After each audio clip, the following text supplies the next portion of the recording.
Right, ఒకసారి మనం local న్యూస్ల మీద కూడా ఫోకస్ చేద్దాం. విజయవాడ విద్యాధరపురం నేషనల్ ప్లే స్కూల్లో ఘటన జరిగింది. చిన్నారి క్షేమంగా ఇంటికి తిరిగి వచ్చింది. 3 రోజుల పాటు ఐసీయూలో చికిత్స పొందిన తర్వాత ఆసుపత్రి నుంచి డిశ్చార్జ్ అయింది. చిన్నారి ఫిబ్రవరి 23వ తేదీన విద్యాధరపురం నేషనల్ ప్లే స్కూల్లో టీచర్ యాసిడ్ పోసింది అని చెప్పి ఆ చిన్నారి అయితే ప్రస్తుతం ఆరోపిస్తోంది. ఆమె ఫిర్యాదు మేరకు పోలీస్ స్టేషన్లో కేసు నమోదై ఉంది. ఎఫ్ఎస్ఎల్ రిపోర్ట్ ఆధారంగా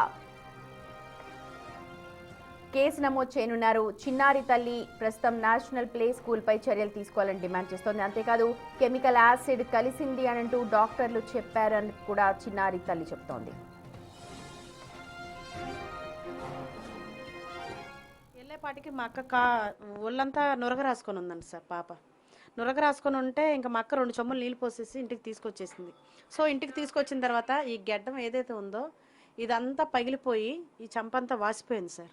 నేను ఏంటి అని చెప్పేసి గబగబా టీచర్ దగ్గరికి వెళ్ళి, మేడం ఏం జరిగింది, నా పాపను కొట్టారా లేకపోతే పడిపోయిందా లేకపోతే తోసేశారా, అది కొట్టిన దెబ్బలాగా నాకు అనుమానంగా ఉంది మేడం అని అంటే ప్రిన్సిపాల్ మేడంకి ఫోన్ చేసి ఇస్తే, ప్రిన్సిపాల్ మేడం అమ్మ నీకు దండం పెడతానమ్మా, ఇలాంటి ఏమి జరగలేదమ్మా, ఇలాంటి జరగకుండా చూసుకుంటానమ్మా రెండోసారి అని చెప్పేసి నా పాపని అనగానే నేను సరే అని చెప్పేసి ఆర్ఎంపీ డాక్టర్ దగ్గర తీసుకెళ్ళి మేము ఒక ఇండిషన్ చేయించుకొని వచ్చాను సార్.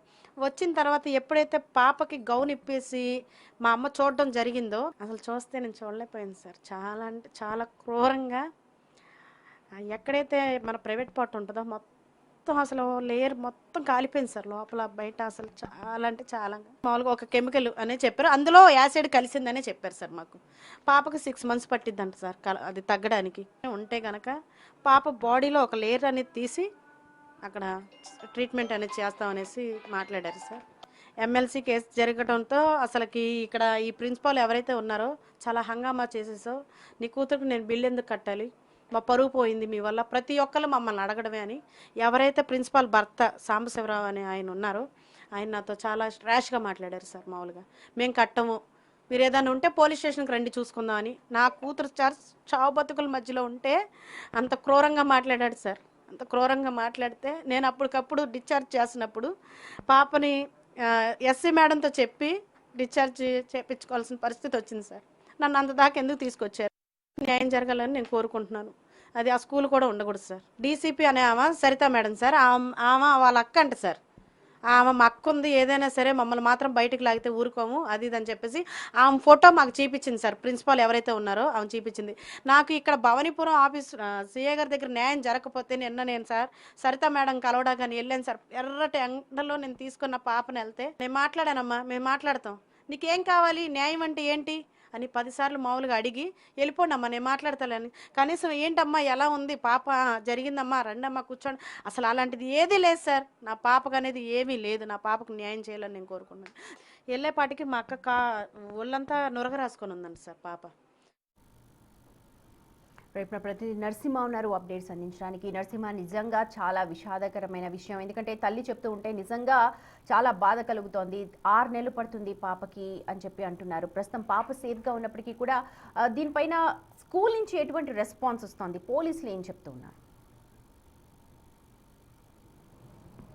సాధారణంగా ఎవరికైనా వెనకాల భాగంలో కనుక ఏదైనా కాలితేనే అల్లాడిపోతూ ఉంటారు. కానీ 3.5 ఏళ్ల బాలిక టీచర్ యాసిడ్ పోయడంతో దాదాపు 10 రోజుల పైగా హాస్పిటల్లో నరకం చూసిందంటే కూడా తల్లి చెప్తుంది. ప్రస్తుతం 3.5 ఏళ్ల అమూల్య క్షేమంగానే ఇంటికి వచ్చింది. కానీ ఇంకా 6 నెలల పాటు కూడా ఆమె కోలుకునే అవకాశం పడుతున్నట్టు కాబట్టి వైద్యులు అయితే చెప్తున్నారు. ప్రధానంగా విద్యాధరపురం నేషనల్ ప్లే స్కూల్లో కూడా ఏదైతే 3.5 ఏళ్ల అమూల్య చదువుతుంది, దానికి సంబంధించి అక్కడ ఏదైతే ఉదయం 9:30 నుంచి సాయంత్రం 4:30 వరకు కూడా క్లాసులకు వెళ్తూ ఉంటుంది. కానీ ప్రస్తుతం అక్కడ ఏం జరిగింది, 23వ తేదీన యథావిధిగానే 9:30 అక్కడ స్కూల్లో ప్లే స్కూల్కి పంపడం జరిగింది. కానీ కరెక్ట్గా 11:40 కల్లా మళ్ళీ పేరెంట్స్కి ఒక కాల్ రావడం జరిగింది.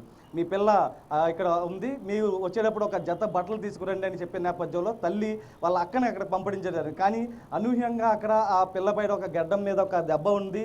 దాంతోపాటు ఏదైతే డైపర్ వేసుకున్న తర్వాత అక్కడ ఉన్నటువంటి కెమికల్ అంటుందా లేకపోతే నిజంగానే టీచర్ పోసిందా అనే దాని తర్వాత ఫస్ట్ అక్కడి నుంచి హుటాహుటిన పిల్లని ఫస్ట్ ఆర్ఎంపీ హాస్పిటల్కి తరలించడం జరిగింది. కానీ ఆర్ఎంపీ హాస్పిటల్ డాక్టర్ చూసిన వెంటనే కొంత సీరియస్గా ఉంది, దీన్ని మీరు ప్రైవేట్ హాస్పిటల్ తీసుకెళ్లిన నేపథ్యంలో అక్కడ తీసుకెళ్లిన తర్వాత దాదాపు 3 రోజుల పాటు పిల్లని ఐసీయూలో కూడా ఉంచడం జరిగింది. అంటే పరిస్థితి ఎంత ఘోరంగా ఉందో కూడా ఒకసారి అర్థం చేసుకోవచ్చు. ఎందుకంటే వెనక మొత్తం కూడా కాలిపోయినట్లుగా కూడా పూర్తిగా కనిపిస్తుంది. విజువల్స్లో మనం చూస్తూ కూడా ఉన్నాం. ప్రస్తుతం దానికి సంబంధించి ఏదైతే తల్లి కూడా ఒకటే చెప్తుంది, ఆ సమయంలో జరిగిన సమయంలో వెళ్ళి అడిగిన సమయంలో ఆర్ఎంపీ డాక్టర్ నుంచి అక్కడికి వెళ్ళిన తర్వాత టీచర్ ఎవరైతే ఉన్నారో అక్కడ ప్రిన్సిపాల్ ఒకటే చెప్తున్నారు, మీ పిల్లకి సంబంధించి ఇక్కడ ఆడుకుంటూ ఉంది, కెమికల్ అటు సోఫాయిల్ సంబంధించి ఇక్కడ ఆడుకున్న క్రమంలో డైపర్ వేసిన తర్వాత డైపర్లు ఏమైనా ఉండొచ్చు తప్ప మా తప్పేం లేదని చెప్తున్నారు. కానీ అక్కడికి డైపర్ వేసుకున్న మాత్రం డైపర్లో కెమికల్ అనేది ఏది కూడా ఉండదు. కానీ రైట్.